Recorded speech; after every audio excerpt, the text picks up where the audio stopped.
Bonjour à toutes et bonjour à tous et bienvenue pour cette nouvelle séquence des Minutes Nutritives.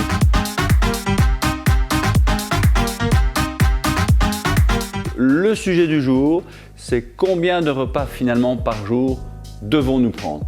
Parce que finalement, à certaines périodes, on nous dit 3 repas par jour, mais d'autres parlent de 5 repas par jour, de 2 collations, peut-être de 7 repas par jour, voire revenir à 2 repas, 1 repas. Alors comment faire le tri dans tout ça? Revenons donc au niveau historique.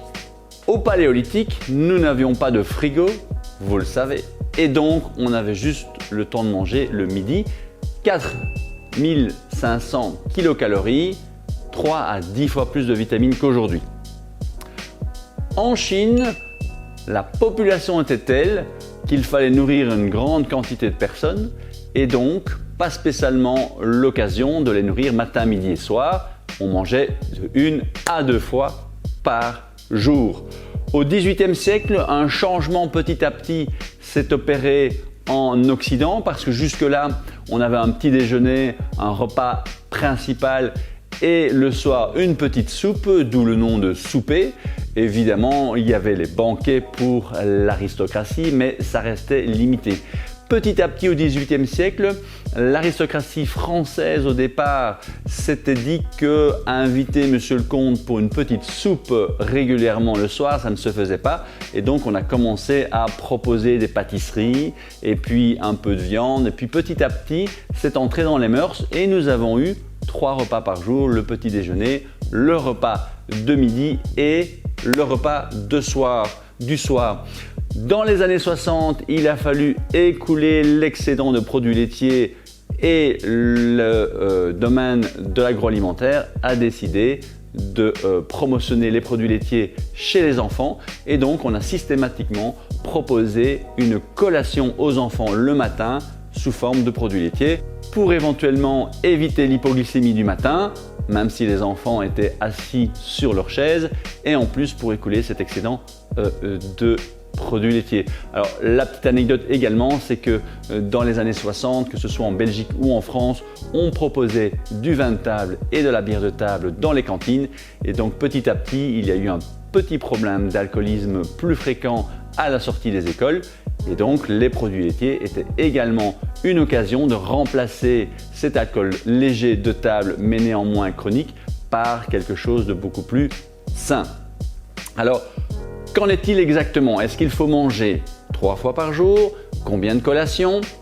Est-ce qu'il faut manger 1 fois par jour? Aujourd'hui, on parle de jeûne intermittent. Qui a la réponse? Eh bien, dans cette séquence, je vous propose une petite réflexion. Premier objectif, c'est de pouvoir définir à quelle heure vous allez manger. C'est de retrouver un rythme au niveau de vos repas principaux.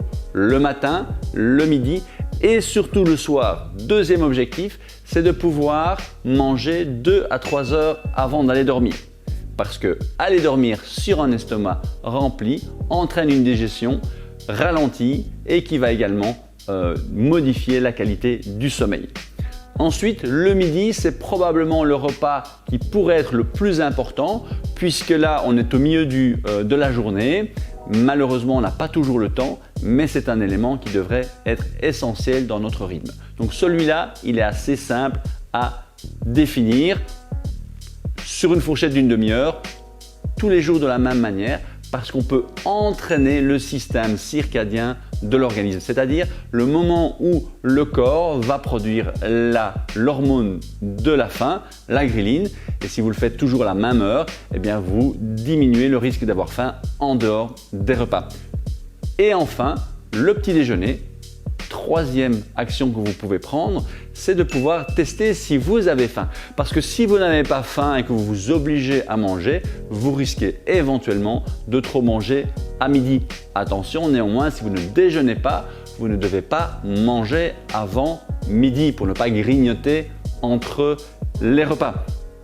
Attention, peut-être que ce manque d'appétit le matin vient d'un repas du soir qui a été trop copieux ou qui a été consommé trop près de l'heure du sommeil ou du coucher.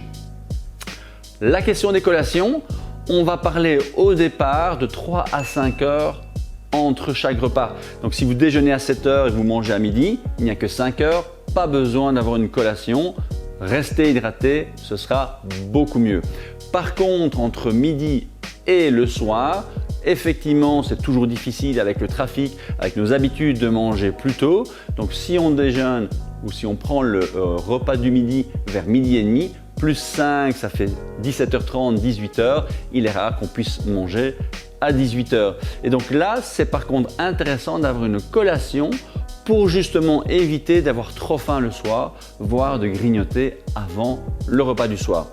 Donc on va sélectionner un moment opportun le midi qui va se répéter de jour en jour dans une fourchette d'une demi-heure et on va prendre une collation au milieu de l'après-midi vers 16h où c'est également un moment important pour le métabolisme. On y reviendra dans une prochaine vidéo. Enfin, est-ce que le jeûne intermittent peut être une solution? Alors au départ, lorsque vous avez repris un rythme avec de 3 à 4 prises alimentaires, matin, midi, 16h le soir, voire midi, 16h le soir, chez les personnes pour qui le petit déjeuner est difficile à prendre au niveau de la digestion.